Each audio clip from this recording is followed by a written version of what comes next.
এখন যাচ্ছি দীঘার সমুদ্রে স্নান করতে। বেরিয়ে পড়েছি সকাল সকাল, 10টার মধ্যে স্নান করতে হবে, তাই যাচ্ছি।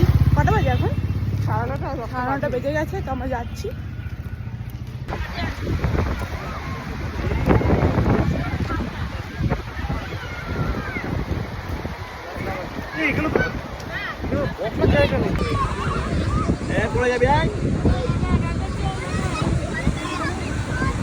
চলে আসছি, স্নান করতে চলে এসেছি। এখনো কিন্তু জল ওপরেই রয়েছে, দেখো এখন কিন্তু মোটামুটি জল চলে এসেছে, দেখতেই পাচ্ছি সব স্নান করছে।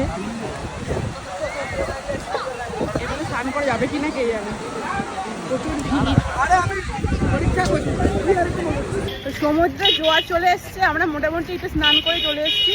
তুলতে পারলাম না কারণ এত জল বেড়ে গেছে আর ঢেউ বেড়ে গেছে। তো চলো এখন হোটেলে চলে যাচ্ছি।